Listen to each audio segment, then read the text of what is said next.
Yeah, it's fine.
Welcome back to another episode of the Phin Outta Water Football Show.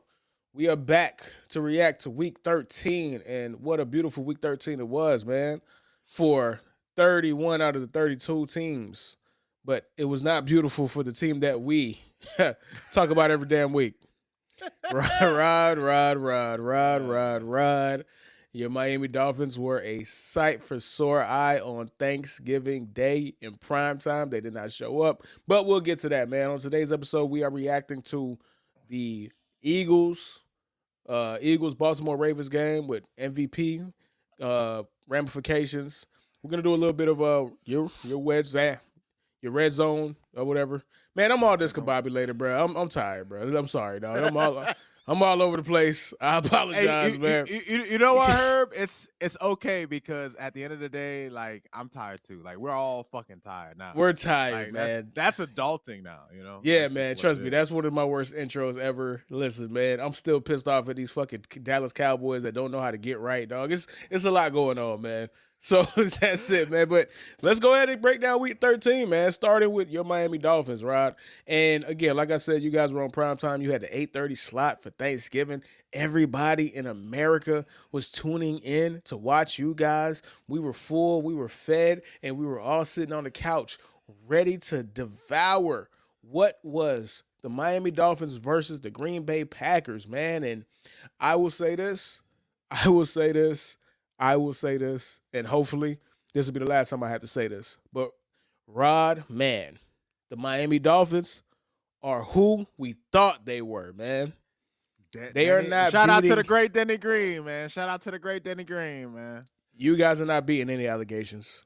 You guys, of all the games that you could lose, that was the game that you can't lose. You can't lose the game that everybody says you're gonna lose. You might have a trap game here or there. You might overlook a Carolina Panthers, but you cannot lose the game where everybody for the past 2, 3 seasons have been clowning you for a game that's under 40 degrees, dog. So take me to your take me through your Thursday, bro. Let's recap that game, sir. Well, Herbie, I'll put it to you like this, man. I'm pretty sure just about any Dolphin fan who's been a fan long enough, about as long or even longer than me, when we saw that the defense early to start the game, because we deferred and we gave Green Bay the first possession. I'm pretty sure every Dolphin fan, after we got the stop and Malik Washington muffed the punt, Herbie, at that moment, Herbie, you know me, and anybody who watches this that knows me, that has watched the Dolphin game with me, y'all know a nigga could be animated. Like when it comes to the Dolphins, I'm not a very emotional person at all. Like I'm not really like that. But if there's anything in the world that could get a rise out of me, that can get me in my emotions, it's the Dolphins. So let me tell you something, Herbie. When I watched Malik Washington muff that punt and the Green Bay Packers got the ball at the 9 yard line, I watched the rest of the game in silence. I didn't say a single word. All I did throughout the entire night watching that game was shake my fucking head, Herbie. Let's recall something that was said about the Dolphins just a couple weeks ago. We were talking about Deshaun Elliott, right? And Deshaun Elliott was, people had mixed feelings about what he said. Like a lot of people were just like, yo, you can't be saying that. You were in that locker room, blah, blah, blah, blah, blah. But when we were on here, we were both just like, yo, bro, you can't say that. But what I said at the time, Herbie, was right message, wrong messenger. And at the end of the day, all those allegations about the Dolphins being soft, all those allegations about them not being able to play in the cold, and some of the shit they say is like kind of like I don't agree with, right? Like people make it seem like, oh, it's Tua that can't throw in the cold. Herbie, anybody that points to Tua as the main fucking problem in the game, he wasn't part of the solution, Herbie. We had 3 points going in like to the mid third quarter, so obviously there was issues going on. But Herbie, the most frustrating thing watching the Dolphins is just the fact that we are a team that when we have to rise to the occasion as a team, when we face adversity as a team, we fall apart.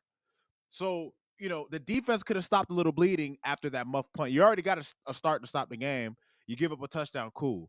The first offensive drive, Herbie, we end up in the 3rd and 29 situation because of bad penalties, because of just mental errors.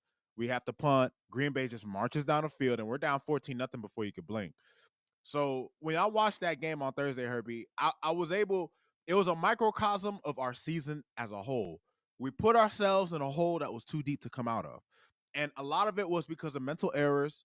A lot of it was because of bad discipline, poor execution. Herbie, the defense had 20 missed tackles. We had 10 accepted penalties, Herbie, several of which were on the offense. The offensive line could not block in any form or facet. We couldn't get anything going in the running game. Tua got sacked 5 times, and there was probably a couple sacks that he could have, maybe got out of if he hadn't been trying to make a play. But there was a couple sacks, Herbie, he had no chance. Like, bro, your all-pro left tackle, Teron Armstead, whips on the block like he's the fucking shadows of Dallas Thomas or Jesse Davis.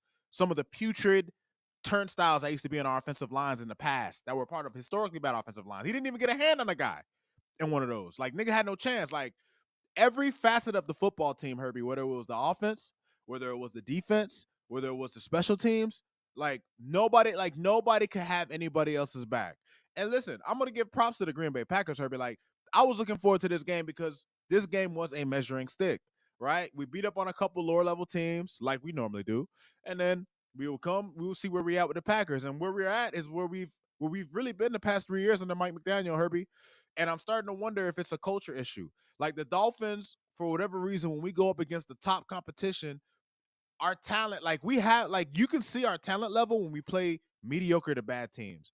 But when we play against good teams, Herbie, we don't play up to our talent level in large part due to mental errors on our part. Like when you're Jonnu Smith, you can't get pissed off and catch a 15-yard penalty. Tua, you're the quarterback, a veteran quarterback in this league. You can't be taking delay of games, bruh, in a big game. Like the offensive linemen, false starts, holding calls. Like the Dolphins continually shot themselves in the foot against a playoff caliber team. You're going up against one of the more complete teams in football, a team with a good quarterback, albeit he likes to give up the ball. And that's the other thing, Herbie. The defense in the second half, I mean, the Packers were on cruise control in the second half. Like, I've seen people online be like, oh, the defense held the Packers. No, the Packers were never worried about us coming back, Herbie. Like, they were never worried. Like, that's how I look at it, right? We didn't get any sacks on them. We didn't get any turnovers.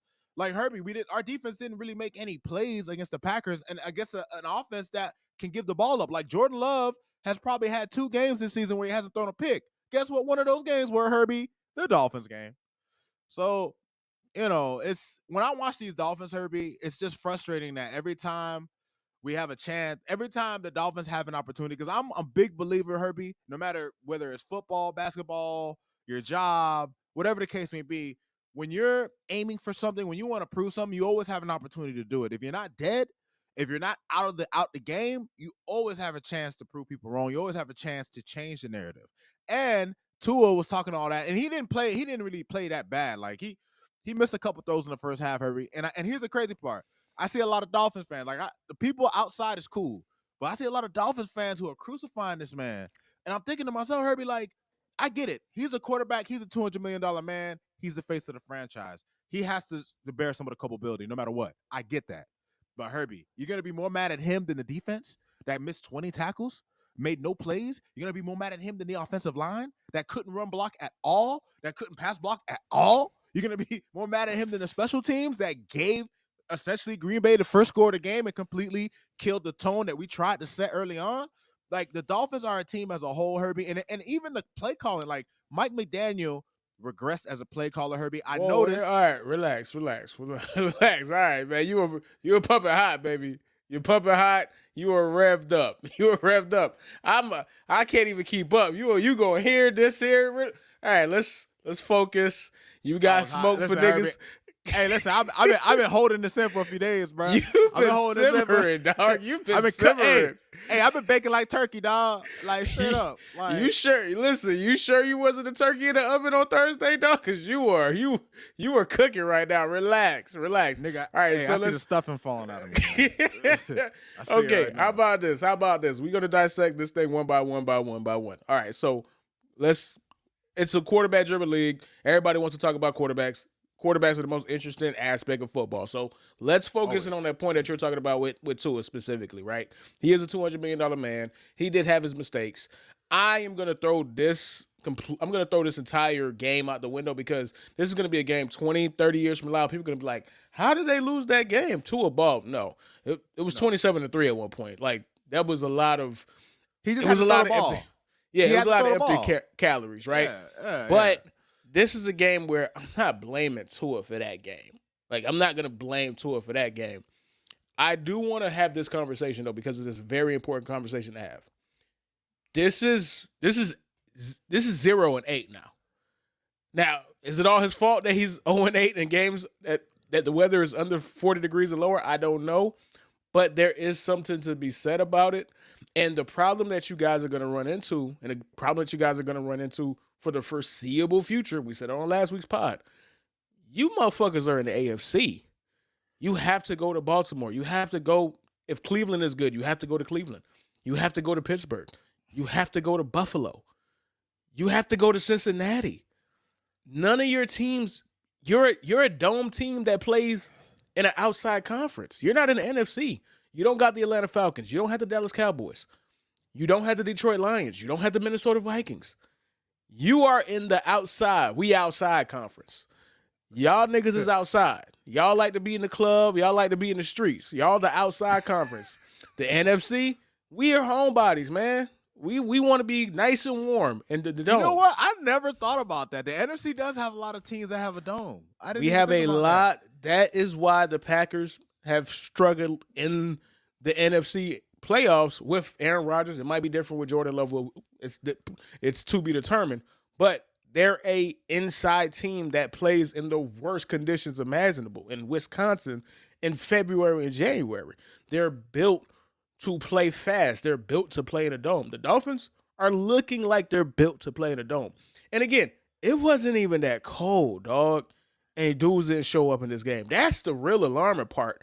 The defense killed me, man. The defense. I I get that game against Kansas City. You couldn't pay me to be in -6-degree weather with a negative 30 wind chill. I understand that. That's frozen hell, man. That's a frozen hell, bro. I understand that. That game on Thursday, it wasn't that cold for y'all to immediately lay down. One fucked up punt return, one bad punt shouldn't make everybody just say, all right, it ain't gonna be our game. Let's just check out of it immediately. Bro, bro, Herbie, the saddest thing about it, Herbie, and I know I'm not the only Dolphin fan that feels that way. Any Dolphin fan who's been a fan of this team for a long enough time, when they saw Malik Washington muff that pump, we knew exactly what type of game it was going to be. Herbie, I didn't say a word. Like, Jesse, my witness, my sister. Like, normally I'm a nigga who's hyped, screaming, yeah, man, what the fuck? Nah, none of that, Herbie. I just shaking my head, man. Just shaking my head. I was a fucking emoji, Herbie. Shaking my fucking head the whole time. Like, so let me ask you this, because you have a quarterback who up to this point, and I have the stats, they are not pretty. He struggles in what do you consider bad weather games. Where do you go from here? Because he is a $200 million man. So that's really what I want to get your thoughts on and your analysis in regards to, Rod. Well, I mean, look, it's hard. Listen, you can't argue, the statistical facts of the situation. I do think, obviously the media, talking heads, fans, people take the narrative, and if you're especially someone who's down on Tua, is not a fan of Tua, whatever, you're gonna be like, oh, he can't play in the cold weather. But listen, there have been a couple of those games where he didn't play well, Herbie. This was a game that just got out of hand before he could really do anything. So it was just one of those things to where it's just like I'm watching him throw the ball. He's throwing the ball just fine. I think what it comes down to, Herbie, first of all, people have to understand the Dolphins prior to the Tua era have been bad in the cold. Like, granted, when you have a great like Dan Marino was able to put up points because he had that kind of arm. He was from Pittsburgh, shit like that. But ultimately, Herbie, the Dolphins as a team, generally speaking, we have not fared in our history of our franchise. Like, that's why Tua getting hurt really hurts us as bad as it does. Because if you really think about it, Herbie, just based on our history and based on the way we play football, the Dolphins just are not a physical enough football team, Herbie. You need to have a physical, tough team to be able to play these cold weather games because, listen, like catching a cold football ain't easy. Uh, the Dolphins, you know what I'm saying? Catching a cold football ain't easy. Taking those hits when in the cold, like I've been in Florida my whole life. I never played football in a cold state, cold weather. At the end of the day, Herbie, I imagine that when you're cold as shit and you take them hits, it hurts even more. You feel it even more in your bones. So like you could see it in the game on Thursday night, Herbie. Like the Packers, especially their defense, they were more physical than us, dog. Like our offensive line couldn't get any push, couldn't do anything. Since losing Austin Jackson, Herbie, our running game has gone to shit. And I realized part of the reason why I've seen a regression in Mike McDaniel's play calling, Herbie. See, this is what people have to understand because me and you, we always talk about the chess match that football is. The teams against the Dolphins, like all these defenses, they are running damn near almost exclusively cover two while mixing a couple things in because they're afraid of our speed burning them off the top. So the best way to combat cover two, Herbie, is to be able to run the ball and to throw it underneath and nickel and dime your way up the field. Our offense, when Tua returned, was able to do that because we were actually able to have a bit of an effective running game. When you can run the ball 4 yards, you can run the ball another 5 yards here, another 6 yards here, and then you throw some short passes, boom, you score. That keeps the defense on their toes. It helps one because it keeps you in manageable down and distances, and two, the defense isn't pinning their ears back on a pass rush, constantly going after the quarterback because they kind of have to consider the run. It gives them more shit to think about. Herbie, when the Dolphins are a team that our offense really doesn't work without the running game. Like, look, if you look at just about any team in the NFL, Herbie, that's one of the top tier teams. They all have running games. The Ravens have a running game. The Lions have a running game. The Bills have a running game. The Chiefs, somewhat, Pacheco got hurt, but for the most part, they make shit work. At the end of the day, Herbie, without a running game, you put yourself in a bad position. Part of the reasons why Tua and Mahomes are the only two niggas that are converting on 50% of their third downs, on more than 50% of their third downs, is because they're able to keep themselves in manageable downs and distances. When you're constantly on second and long, constantly on third and long, you put yourself in a situation where the defense has the advantage. And the defense, the Packers in general, had the advantage all night. Their offense made our defense look soft, Herbie. Even though if you look at the numbers, Josh Jacobs didn't have big rushing numbers. He ran the ball just enough. He ran tough yards just enough. They were able to complete little short passes here and there and keep their drives going and eating up clock. So it's kind of like a disheartening thing, Herbie, because we've been in this regime for 3 years, and I like Mike McDaniel. I'm not like I've seen people calling for him to get fired. I think that's foolish. I don't think you fire like this is the one good coach we've had in like 20 fucking years, dog. Like I don't think you should be in a rush to fire him. Like that's part of the reason why we've been stuck in the same position. You got to give guys a chance to grow. But Mike McDaniel, Herbie, as a coach, he has to do a better job of making sure the team is prepared for these big games. Like you got to do a better job of making sure these guys are more disciplined. Like we shouldn't have 10, 11 penalties, bro, that I completely push mean, us hey back. man, listen. Like that's your at the end of the day, there's teams that are going to be heavily penalized. There's a team that's going to be not. Right? The Dolphins are just going to be one of those teams, especially under the Mike McDaniel. Crazy, And man. that's just what it is. But there were some comments that came in that was so crazy. We got to get to them, bro. So, not sure who our homie Trania Mills is, but she Hey, how you doing? says How you doing? How you doing? Miami Dolphins to a trash QB. That ain't the one I really want to focus in on. But this one is spicy hot, Rod. So I need you to go ahead and react to this one right here, my boy. Miami Dolphins should draft Shador Sanders. Now, that's not going to happen. You guys are not going to get Nah. nowhere near the top 10. But this is what's going on in the like I'm sure that this person is not a Miami Dolphins fan, right? But this is the perception that these people have of Tua. Like people who don't watch the Dolphins, who are not familiar with the Dolphins, and quite frankly, it's not their job or their business to be familiar with the Dolphins, bruh. All Of they could course. go I off never. of what their perceived notion is, what they already feel about Tua, and what they're going to continue to feel about Tua. So Tua said, "I'm going to beat these narratives, and I love putting narratives to bed." He did not help, bro, on prime time, dog, when the whole world was Nah, watching, bro. nah. And He this did. is He did. what you get. This is what you No, get. you know Go what, ahead, Herbie? go I ahead. don't. No, Herbie. I don't listen. I don't begrudge fans of other fan bases. Like, look, they often say, Herbie, that a first impression is a lasting impression. And unfortunately, Tua's first impression will always stick with him. There are still people saying he can only throw 5-yard passes in my fan base.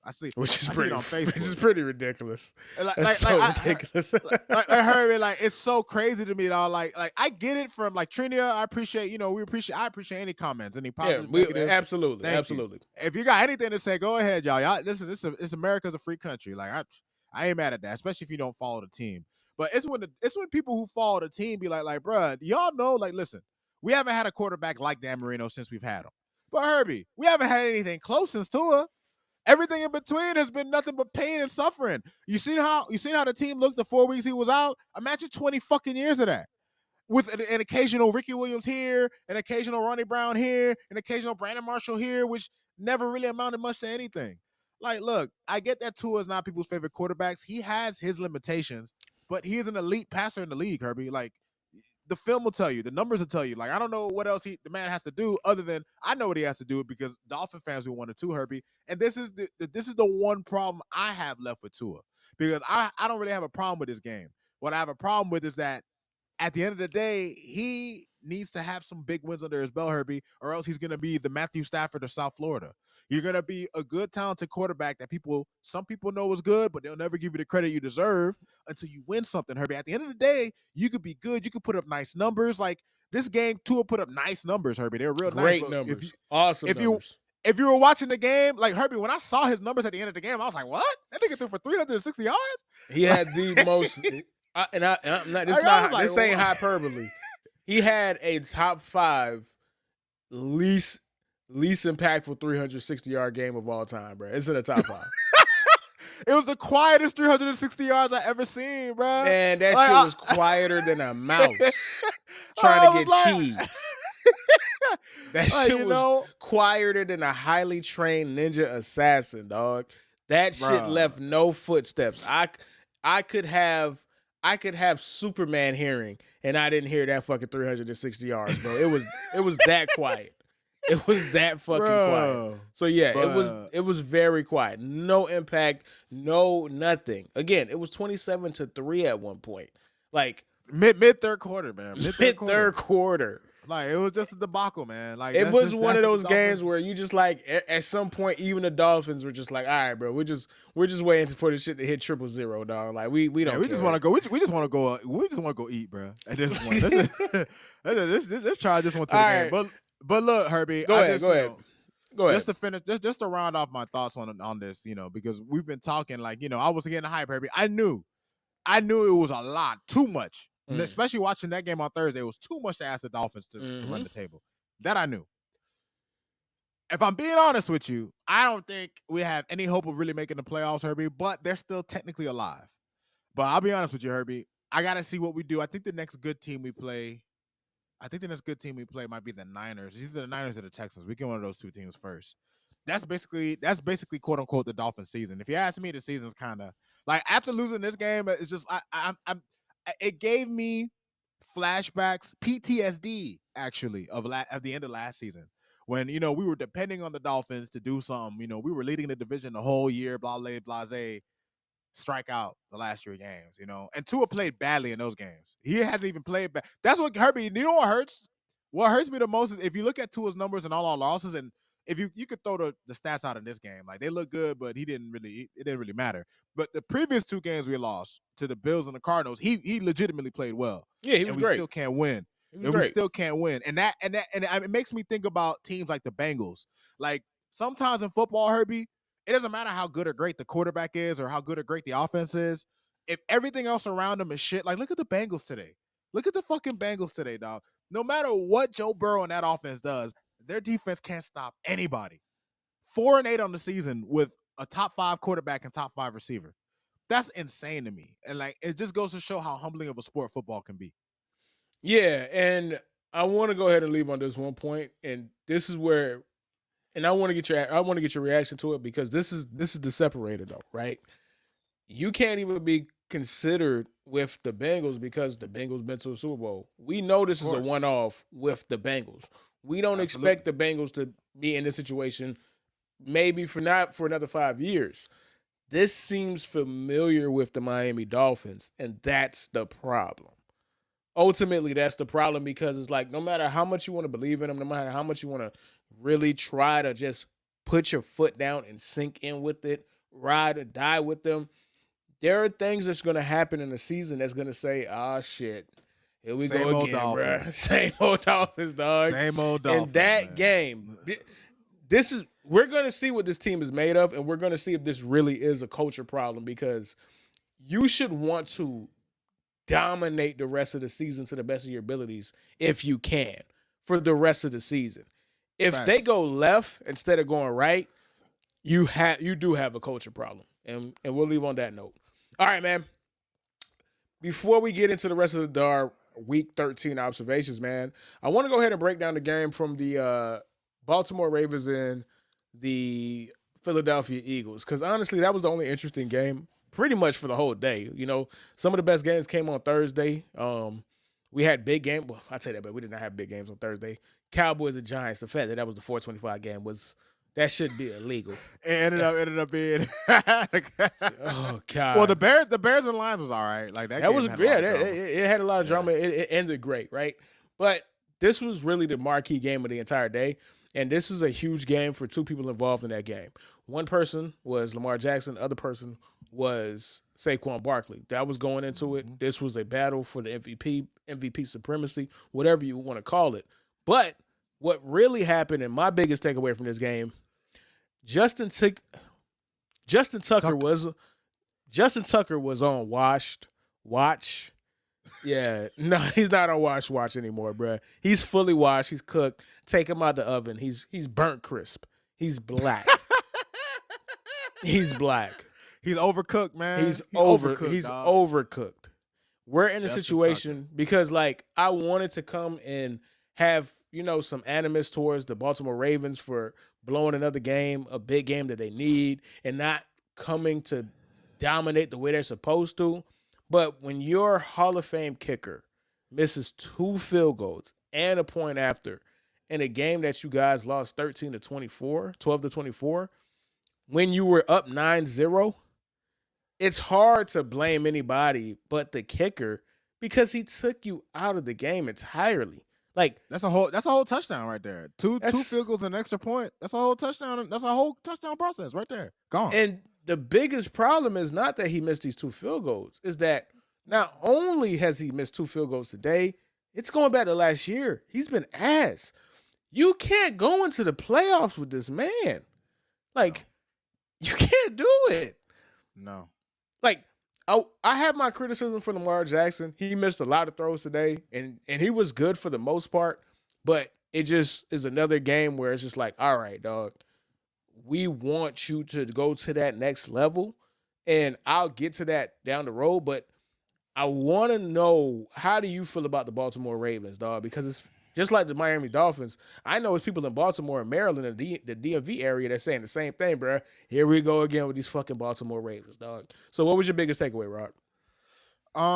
The thing about the Baltimore Ravens, Herbie, it's like when they acquired Derrick Henry and we saw the impact he could make early in the season. Obviously, Instantly. we were all thinking, like the whole league was thinking, all right, this could be the move that puts them over the top and can allow them to beat the Chiefs to finally get over the hump and get to a Super Bowl. But when I watched the Baltimore Ravens, Herbie, number one, I feel like not every game, but in a lot of games, they don't really utilize Derrick Henry that much as like you would think they would. Like you went and acquired a guy who's supposed to be a difference maker. They use him in this game, but I've seen previous games where it seems like Baltimore really relies on the pass. Number two, Herbie, the defense that they have that they're known for, the defense that is normally shutting everybody down, it has not been that this season, Herbie. The Baltimore Ravens secondary has been a weakness for them. Their defense overall this season has been a weakness for them, which part of the reason why Lamar is having better numbers this year than he did his MVP year was because Lamar won MVP last year for being the best player on the best team. That's why he won it. Like literally, that's the only reason why. Because there They was had to no give it other. to somebody, and they don't Yeah. and they don't give it to any other position but the quarterbacks anymore at this point. So Right. They had to give it to him, right? So you watch him in this game, and you know how great Lamar can be, and you see him. And listen, before I even go on with the Ravens, Herbie, I was thinking about it, and I don't know if you've been doing this on purpose. I don't think you have, but I know that you are an NFC East fan at heart, and I've realized I don't think we talked about the Eagles all season. I don't think we talked about the Eagles. I don't think we've talked about the Eagles all season, but Herbie. Listen, man, trust me. If it wasn't the game of the week, we would not be talking about these fuckers, dog. Like, I don't want to talk about them dudes. Fuck them. Fuck them. Fuck them. Hey. Fuck the Eagles. Fuck Philly. Fuck the whole city, man. Fuck Joel Embiid. Fuck Jared McCain. You feel me? Fuck everybody in that whole city, man. Like, that's how I feel, bro. Like, truth be told, though, hey, you should be saying fuck the Giants. Because in my opinion, the Giants letting Saquon go to these niggas saved their season. It saved, right, Herbie? Think about this. We finally have a non-quarterback outside of Tyreek, because Tyreek was in that conversation last year. But this year, the non-quarterback in the conversation is not McCaffrey, it's not Tyreek, it's Saquon. Saquon, and it's just like, listen, I'm gonna get to Saquon because at the end of the day, he deserves his flowers. I have no ill will towards Saquon Barkley. He's too nice of a dude for me to hate. He's the only person, even when he was on the Giants, and everybody knows I hate the Giants more than anything on the planet Earth, right? The Eagles are a very close second. I can't hate Saquon. He's too fucking awesome. He's great, right? Like, I can't hate Saquon because I actually enjoy when a supreme talent gets on a team that lets him show his talent. Right? Like, one of the biggest things about the Giants were they were holding him back. And it's obvious they were holding him back. Like, clearly. like between him getting hurt and between them having a terrible offensive line, he had to work really hard to get 100 yards. Bro, this game last week against the Rams, he had 233 yards out of his 270 before contact. He had 233 yards before contact. This game, the Baltimore Ravens have the number one rush defense right now. He still broke for 100 yards and almost averaged 5 yards a carry, dog. Like, great system, great talent. You get an MVP. And to me, this is the game where he took it. And the reason why I say he took it is because he had the signature moment of the game. He broke the game open on that 25-yard run. He broke 2 tackles. That was a nail in the coffin. When he scored, everybody knew the game was over at that point. There was nothing else to talk about. The Ravens knew it. The Eagles knew it. The Eagles fans that were in Baltimore knew it. The Baltimore fans that were in Baltimore knew it. They knew that shit was over. That's an MVP moment. Now, depending on what Josh Allen does, if Josh Allen goes absolutely crazy, which I doubt because that field is covered in snow right now. But if he goes absolutely bonkers against the 49ers, maybe. But right now, it's Saquon Barkley, right? And to get back to the Baltimore side, I do not want to be the guy that does what everybody does and throw rain on the parade that is Lamar Jackson, the Lamar Jackson celebration. But we have a job to do on this podcast, and that is to be objective. The same thing that we did with Anthony Richardson, we have to do it with Lamar Jackson. I understand that it is on us as black men to protect other black athletes, especially from the football perspective when so many fans are white and so many fans don't really like a lot of the black athletes because they're rich and blah, blah, blah, blah, blah, blah, whatever, right? But we got to keep it a bean with Lamar. Lamar is one of the greatest quarterbacks we've ever seen. Lamar Jackson is one of the greatest football players we've ever seen. Nobody's taking that away from him. Easily. But there are too many times where you have a game where it feels like this. Yes, I said it at the beginning of the tirade or the beginning of the segment. This is on Justin Tucker. It absolutely is. He took 7 points away from his own team. Not even denying that. I watched the whole game. But Lamar Jackson had 2 opportunities for wide open touchdowns, and he airmailed it. Airmailed it.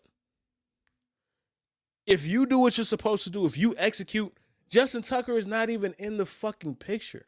There's no Justin Tucker to even begin with. Yeah, he might miss the point after, but you're getting the touchdown if you do what you're supposed to do. And it's the margins. The Baltimore Ravens lose on margins. Yep. You don't just dominate the Baltimore Ravens, and that's what makes it worse. I'd rather you kick my ass. It's way harder to swallow a defeat where there's so many things that are self-imposed, whether it's the penalties at inopportune times, whether it is the missed throws, whether it is the drops. It's something. And that culmination is why we're still having these questions about Lamar Jackson this far into his career. People say, how can anybody rank Lamar Jackson behind Josh Allen? I've seen Josh Allen be the best player in the playoffs multiple times, dog, even in defeat. I can never say that about Lamar Jackson to this point. And Well, go ahead. No, what I'll say to this is that, Herbie, when watching this game,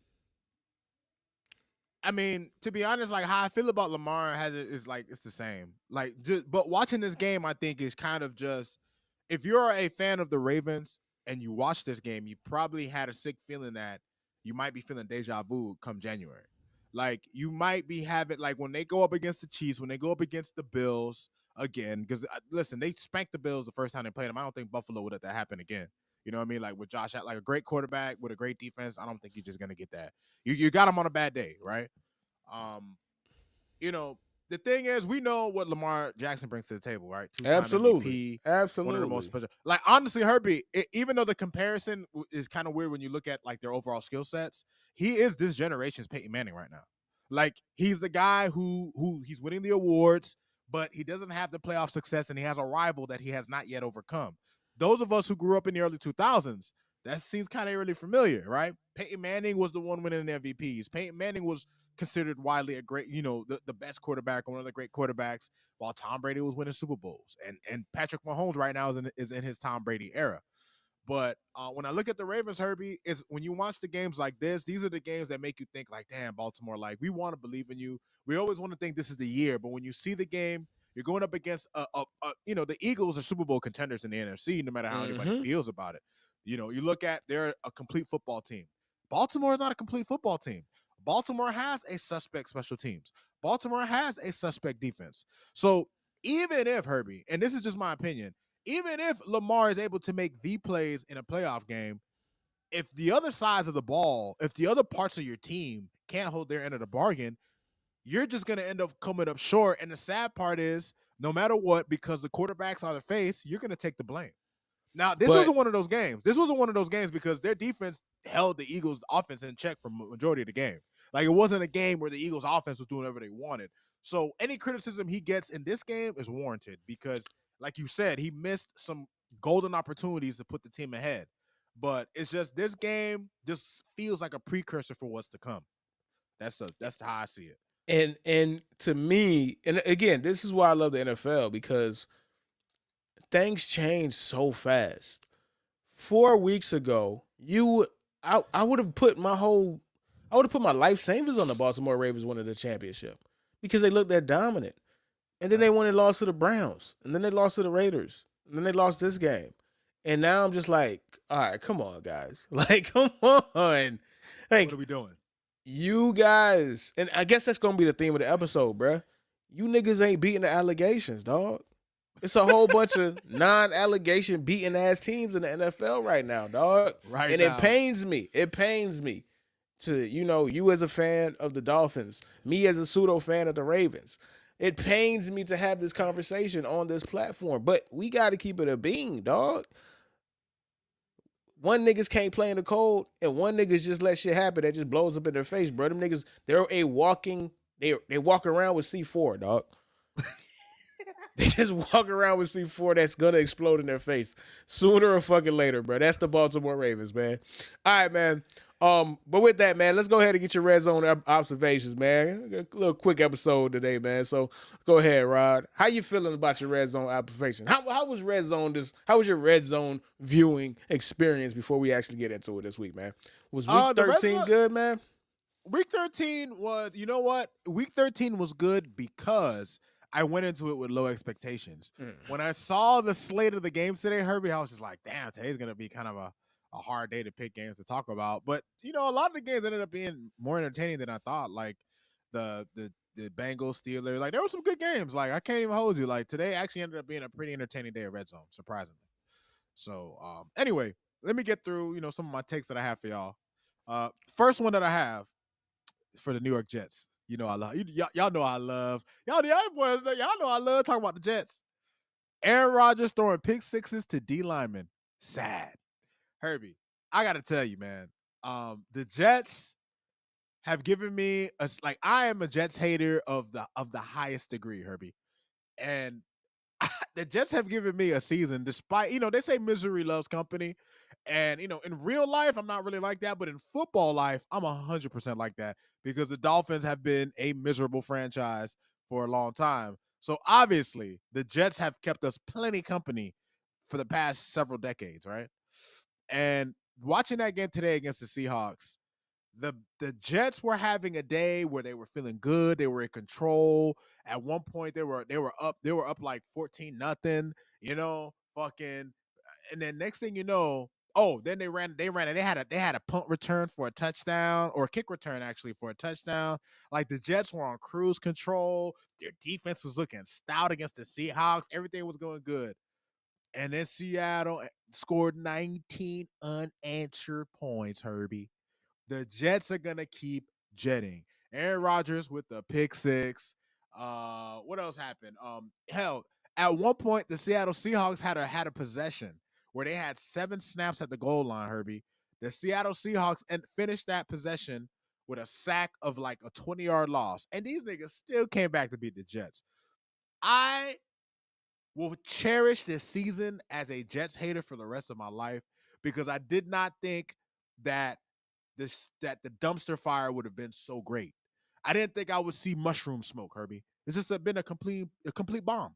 Like the Jets have completely bombed the season, and I will forever enjoy this, Herbie. Like that is making what is a pretty disappointing Dolphin season a little more bearable. Next red zone observation. Trevor Lawrence just took one of the dirtiest hits I've seen in a while. Houston defender Alshire had that boy looking like Tua. Massive brawl ensued. Like now, Herbie, I don't know if you got to see that hit on Trevor Lawrence that happened, but Alshire completely tried to take this nigga head off when he went to slide. And the funny I, thing was, before I wrote this point, I was gonna write on Trevor Lawrence and his play, but I completely changed it because that hit happened like right when I seen it.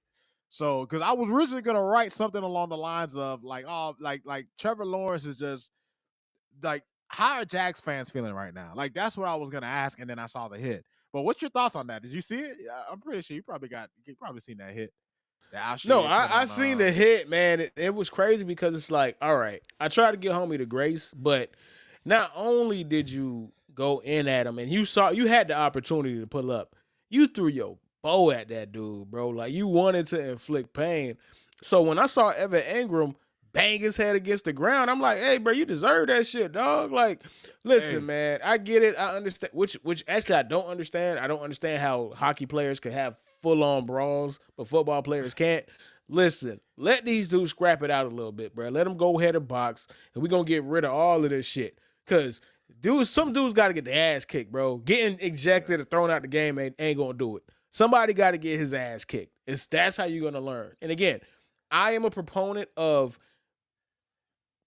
quarterbacks have to protect themselves. Quarterbacks have to alert that they're going to slide a lot quicker than they do. Patrick Mahomes is a master at this. A lot of these dudes try to game the system, and you see a lot of times where they'll slide at the last moment to get contact, to get that extra 15 yards.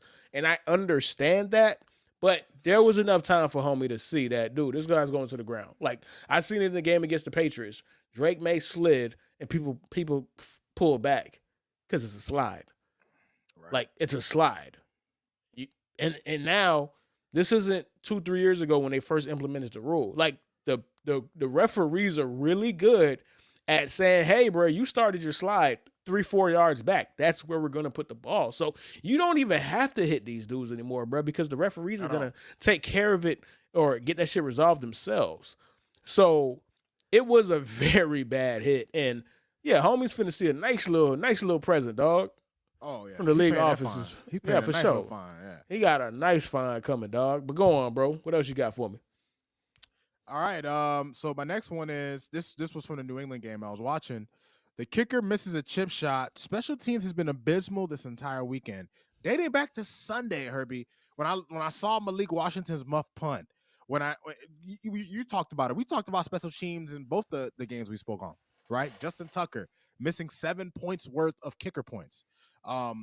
This game itself, you had the kicker missing like a bunch of chip shots. The kicker has actually missed like 3 or 4 kicks within the 30, which is insane. Like, what the hell are you doing, bro? You look at a couple other games where, like, Herbie, the special teams this season, for whatever reason, has just been really wonky and fucking terrible. Like, I don't really understand what's going on. It's like that side of the ball is being neglected by coaching staffs all across the league because they're making a bunch of boneheaded mistakes, and the kickers have been on some other shit. So that was a notice that I made. And it's from kickers that are normally super dependable. Even young Wei Koo was awful today in Atlanta, and he's usually automatic. Facts. So it is is something in the air, bro. Like, I don't know what the fuck is going on. Yeah, gotta be, bro. Gotta be, dog. So next red zone thought: as mid as the Houston Texans have looked, I fully expect the Dolphins to make them look like world beaters. Obviously, you can see that I was still upset. That's Herbie, funny. But Herbie, funny. Like, when I watched the Houston Texans, Herbie, they were a team I was very high on coming into the year, but it just goes to show you, Herbie, football is such a humbling sport. Last season, the Houston Texans were the darlings of the NFL. D'Amico Ryans was getting his props. The defense was looking good. C.J. Stroud, rookie of the year, if I'm not mistaken. One of the greatest rookie quarterback seasons we've ever seen. All of that. All of that. And then you watch him this season, Herbie, and you look at the Texans, and they're not a bad team, but in the AFC against the top competition, who you taking them over? I'm not taking them over anybody, bro. They almost let Mac Jones have a comfort behind victory today, bro. I can't trust nobody doing that, bro. Nah, bro. Can't trust you, buddy. You're not that guy, pal. You're not that guy, pal. Sorry. Oh, my God. Sorry. At all, man. At all, dog. Last two thoughts I have. Go ahead, second to last thought I have, the Falcons and Chargers game is the quote-unquote I'd like to believe bowl. Like, the Chargers and the Falcons are two teams in the NFL, whether you're a fan of those teams or you just know or recognize the talent that they have, they are two teams you like to believe in. You want to believe in Justin Herbert and Jim Harbaugh and the number 1 ranked defense that they have. But you can't, bro. Fuck all that. You can't believe the niggas, man. It's the Chargers, man. You want to believe. You want to believe in Drake London and Kyle Pitts and Kirk Cousins, Herbie. But it's still the Falcons, man. It's still the Falcons, man.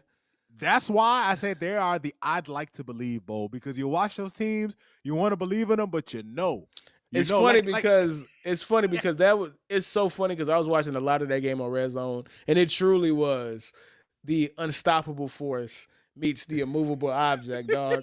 Two teams that want to lose a game, but only one person can leave with the L on their record, dog.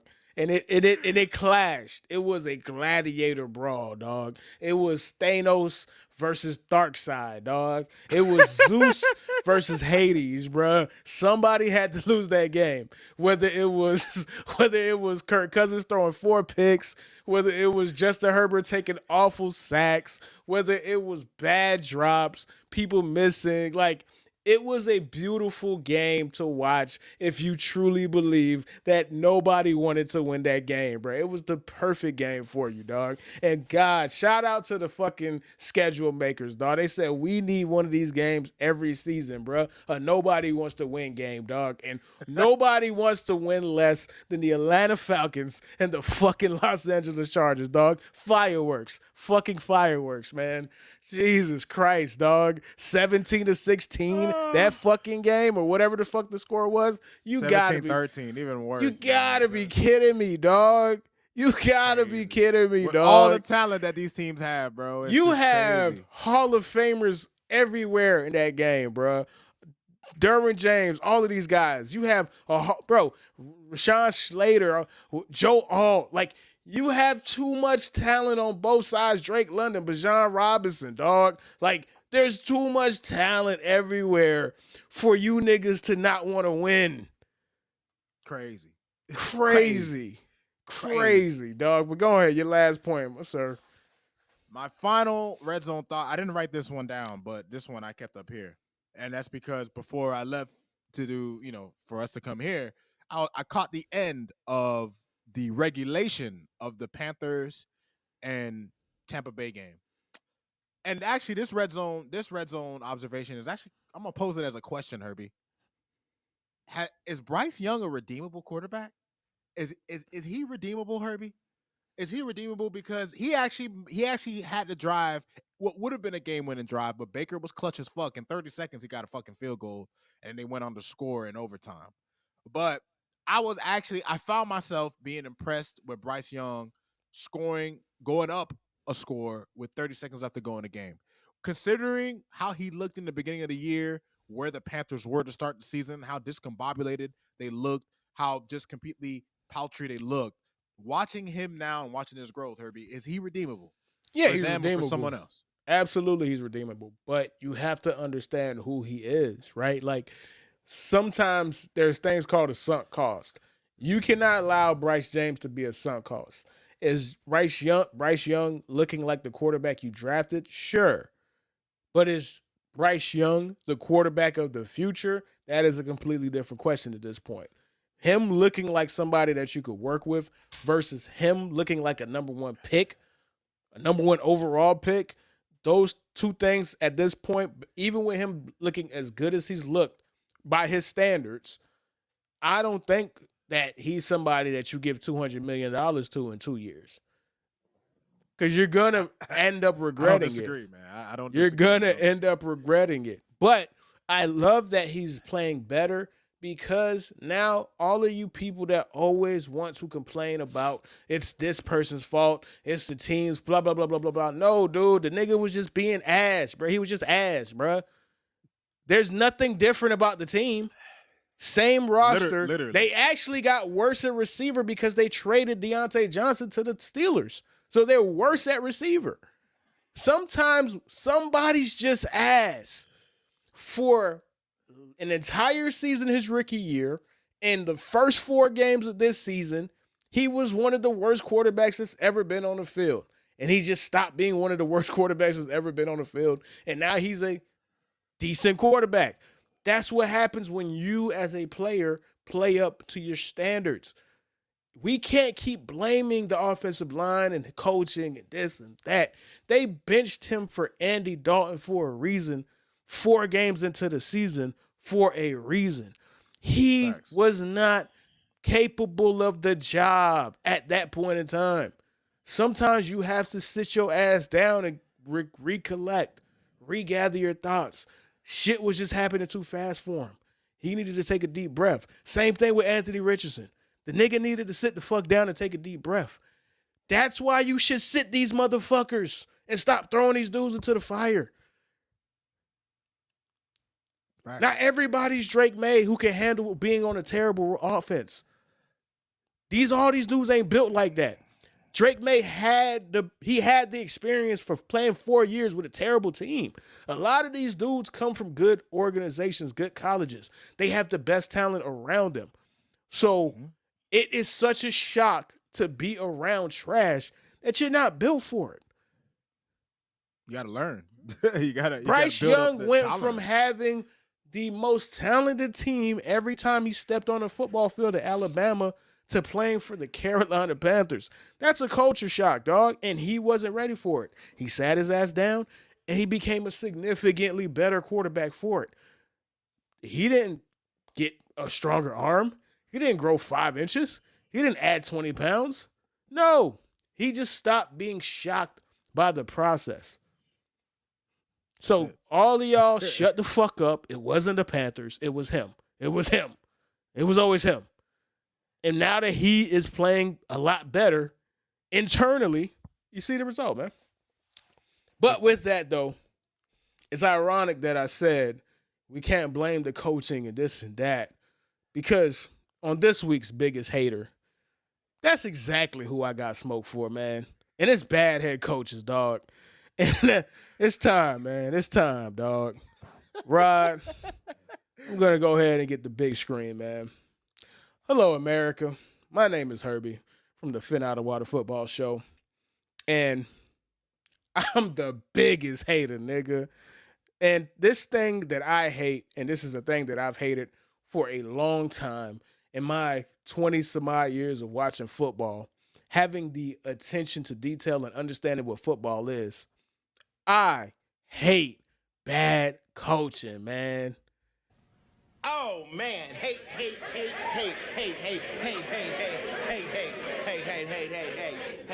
Man, you corny. I hate bad coaching. I despise bad coaching. It is something that's detestful. It is something that's disgusting. It is something that has no business being in the NFL. But the problem with the NFL is that there's only 32 jobs. And quite frankly, 32 of these motherfuckers are not equipped to handle it. We should never have a situation where we get the Nathaniel Hackett's. We should never have a situation where we get the Mike McCarthy's for 20 fucking seasons. We should never get a situation where we get somebody that we saw have one of the worst coaching debacles in recent history on Thursday in front of the world.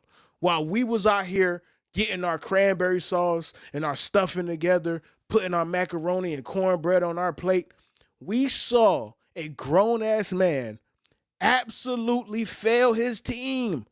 Matt Eberflus. I can't stand coaches like you.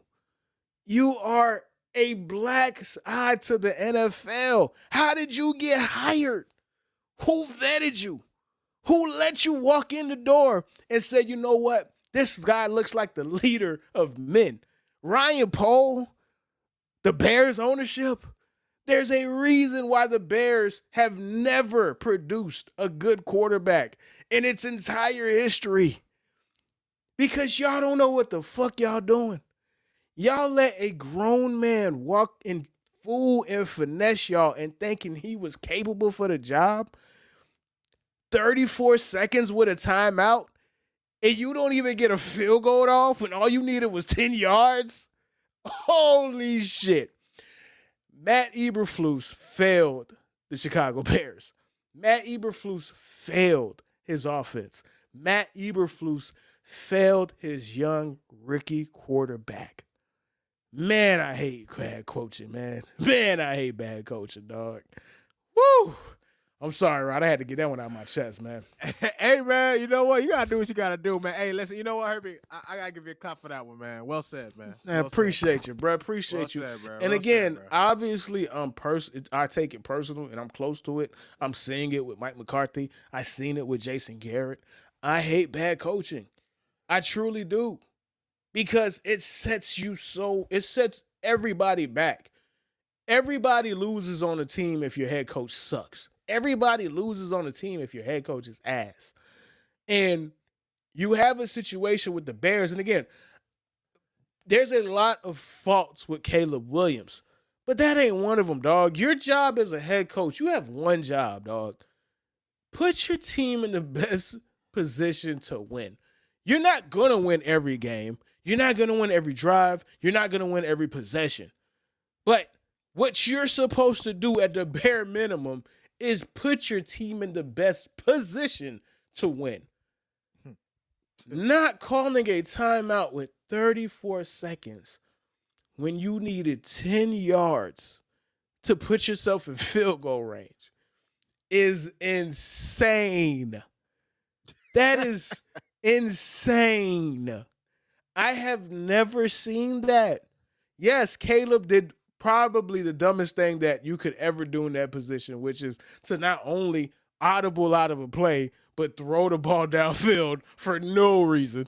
But it was just an absolute debacle. And the worst part about it is this loser didn't even have the dignity and integrity to take ownership. This suck ass motherfucker said, I like what we did there. That's how you have a Keenan Allen saying, bro, the players did everything they were supposed to. It wasn't us that we weren't the reason why we lost the game. When Keenan Allen said that, they had no choice but to fire that bum, dog. And the other problem with coaching that I hate, and this is why we continue to get bad coaching, is these dudes hire their homeboys that they worked with 15 years ago or 7 years ago when they were assistant coordinators or whatever the fuck they were. Y'all not hiring the best person for the job. You're hiring people that you could work with. It's a who you know kind of world. But that's fine. Do that shit in corporate. Do that shit in accounting. Do that shit in Wall Street. We have fucking football games to win here, dog. Hey, I don't need the Jets ever even calling Nathaniel Hackett, bro. What are we doing? What are we doing? Like, what? Matt Patricia got a job when he got booted? Somebody gave that motherfucker a lifeline? Why? Why? Because that's your boy? Because y'all like to eat steaks together? Fuck that. Who's the best for the fucking job, man? And it is so annoying, bro. Like, not everybody is a Mike Shanahan who put arguably the greatest staff together of all time, and he didn't even know it. Right. Where you have a Kyle, a Sean McVay, a Mike McDaniel, a Raheem Morris, all on the same staff, a Matt LaFleur, like all on the staff at the same time. Yeah. Like, but you know what, Herbie? That also speaks to, that also gives credence to him as a coach and a teacher. The fact that he was able to impart enough wisdom and have enough knowledge that multiple guys from his coaching tree have gone on to become head coaches and formidable, successful head coaches, a lot of them. So I just wanted to throw that out there. Nah, for sure. And but I can tell that he knew what he was doing, and he made sure that he hired bright people, young people with talent and an aptitude for the position. And what happens is a lot of times you get two hires. You get people that either did the position before, and a lot of these owners are just familiar with who that person was, whether they're the best for the job or not, or they just get who is the next hot coach. Not every coach is built to be a head coach. It's an entirely different set of circumstances and set of skills. I don't know what side of the ball Dan Campbell even played on. Yes, he was a tight end, but I don't know if that was his specialty when he was an assistant with the Cowboys, when he was an assistant with the Saints. I don't know what the fuck he was doing, bro. I don't fucking know. But he's a great head coach. And he built a good staff. And he learned. He built a good staff. And ironically, the only reason why he got that job is because he got that job to be a sacrificial lamb. The Ford family didn't hire him because they thought he was going to be great. They hired him because they wanted to have somebody that they could use and be a shield while they lose to get to the person that they actually wanted. He just far exceeded expectations. And then you have the opposite of that with like the Patriots. The Patriots are a mess. I watch the Patriots because I really enjoy, I want to see, I'm quite frankly, I like Drake May. I root for Drake May. I watched this team put this young man behind the 8 ball play after play after play after play. Even on the touchdown pass that this young man threw, there was 2 wide receivers in the same spot. He had to make one of the best throws you'll see all weekend to get that in that situation. That was actually a pretty great throw to Austin. I think it was Austin Hooper. It was Austin Hooper. There was three Indianapolis Colts in the area because the wide receiver was in his way. They're not supposed to be. He had to wait for him to clear out. Yeah, I saw. Yeah, And he didn't clear out. He just stopped right in front of Austin Hooper. So Drake May had to make one of the best throws over in literally in between 3 defenders. And he had to throw Austin Hooper. Like, you're making a job harder than it needs to be because you have poor coaching. It grinds my gears, dog. Like, we have to just call a spade a spade. Just like y'all want to have smoke for these young quarterbacks, a lot of these coaches are not good at their jobs, dog. There's not 32 good head coaches. There's not 32 good offensive coordinators. There's not 32 good defensive coordinators, dog. Somebody just has to have that position filled. And it is a black spot on the league that does not get talked about enough, man. All right. Woo, my boy cook. You cook, boy. Yeah, my throat hurt, bro. Keeping up you that been in the kitchen, boy. You Yeah. Yeah, man. Yeah, man. All right, man. Last thing I want to talk about before we get out of here, man. Now, this is not what we normally do. This is a sports podcast. This is what we do. We talk about sports. We talk about the Dolphins. We talk about NFL. I can't even say a sports podcast. This is an NFL podcast. But there was an album that came out recently. I want to say on the 22nd, last Friday. And kind of was a big deal. You know, Kendrick Lamar dropped a really good project, and it was so good, man. I just wanted to talk about it, man. So I know we talked about it on the podcast that we do, the Couch Bros podcast. Go ahead, check it, subscribe. It's on Spotify. If you like us, you know, we have something where we talk about pop culture, and that's completely separate from sports, bro. So check that out there. But I've had a week to sit with the album, and I wanted to talk about it some more, bro. I really like this album, Rod. This shit is fire, bro. This shit fire. This shit gas, man. You know what? When I think about all of Kendrick albums before, I there was a time where I thought to myself that like the best part about, or one of the best parts of Kendrick being an artist is the fact that he's so clever and he's so in tune with the concepts that he tries to tell. Like he is a master at conceptualizing an album. He is a master at just giving you like whatever kind of vision he's trying to give you. He gives it to you in the utmost. Just he'll always give it to you in like a masterpiece type of fashion, right? For sure. This is the album. This is the album that he has put out. It kind of gives me, it's not the same, but it kind of gives me the same vibes that I probably got from Section 80, to where Kendrick isn't necessarily going for a concept as much as he, now granted, in this album, he takes the identities of several people like Whitney Houston and Jimi Hendrix and shit like that when you listen to some of the songs. But in terms of just being a Kendrick album, this has the most bangers out of any of his albums, Herbie. Like 100%. I feel like out of all of Kendrick's albums, like listen, he's the type of dude.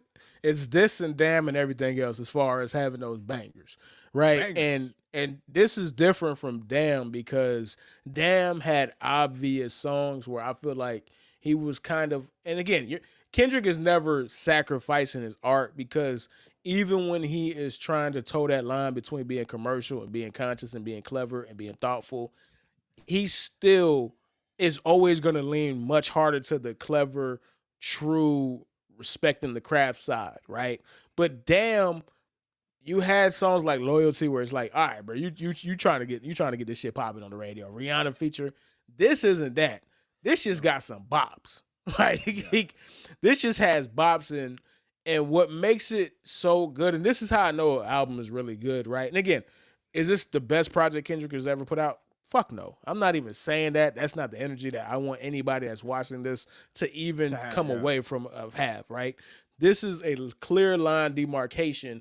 To me, this is untitled, unmastered. So this isn't up there in his discography. But just because I don't think it's up there in his discography doesn't mean that I don't also not fucking love it. Like, to me, the best kind of albums are the albums where the more you play it, the more you end up realizing you have a different favorite song. My favorite song has changed 3 times already, right? Like, it's changed 3 times. First, it was Whacked Out Murals. Then it was Man at the Gardens. And now it's to the point where I can't play Hey Now no more because I'm going to get tired of it. I got to play that shit once a day. And then the album is so addictive. If I just want to play one song and then I don't change, and if I don't change the album quick enough and the next song goes, I got to play the next song. And then I got to play the next song. And then I Yeah, got to he play let the it next run. song. He And next gotta thing I let it know, I run. just listened to the whole album again for the fucking 15th time. Right? Like that happened today. I just wanted to hear Dodger Blue. Next thing I know, I'm hearing Peekaboo. I let Peekaboo run. I let GNX run. I let Heart Part 6 run. I'm like, dog, I just wanted to play Dodger Blue, dog. Like that's it. But you can't. You can't. It's a Oh, really man. good project, bruh. And again, I ain't want to step on you. I want to go ahead and finish your point, Rod. Oh no, you good, you good. At this point, I forgot what I was saying. To be honest with you. Okay, all right. So yeah, but yeah, Bear, it's one of the albums that I think he's been saving because I always knew Kendrick was going to make this album, but I felt like he wanted to wait till it was the right time, right? And as somebody who is super West Coast, loves his culture, loves his hood, loves where he's from, and he puts that into all of his music, a lot of West Coast dudes could say, aside from Good Kid, Mad City, a lot of the music that he's made, yeah, you might have some G-Funk elements in a To Pimp a Butterfly, but for the most part, felt more East Coast than anything. So a lot of West Coast cats, they love Kendrick, but a lot of the songs wasn't necessarily for them. This whole project was for them. Like West Coast vibes. Up and I down. I don't have Twitter anymore. I deleted my Twitter, but I was so intrigued or interested in the conversation, specifically from Cali people, that I logged back into Twitter and went to Cali Twitter, and that shit is 99.9% universal appraise. It's up in California, dog. It's up. They love this shit out there. I wish I was in Cali to experience it because I know I would have a whole different appreciation for this album if I lived Facts. in California, if I was in LA, if I was in the Bay, if I was in Oakland. Like, nigga, if I hear Hey Now in a Cali club, nigga, Hey Now, Going Hey Now, crazy. You going crazy. Big Face Buddha, Get My Peace From Within. What? What? You play Magneto. He wanted to play Magneto. You play God. You gonna get what you asked for. What? Oh, I'm bro, gonna throw those your ass lines- out this rental if I smell nervousness. What? What are you talking about, Kendrick? You talking crazy, dog. You talking crazy. Crazy as hell. You know, well, that's one thing I love about the album too, Herbie, because it's like you'll listen to a song and then when you listen to it again, that's one of the beautiful things about an artist like Kendrick Lamar, is that his music, artists like him, and especially him himself, the replayability in his music is like bar none. Because you can listen to a Kendrick song 100 times, and on time 101, you'll hear a line and you'll realize, like, oh shit, this is That's what he meant was. the whole time. That's what he meant, and that's what he was trying to convey, and that's why it's such a fun listen.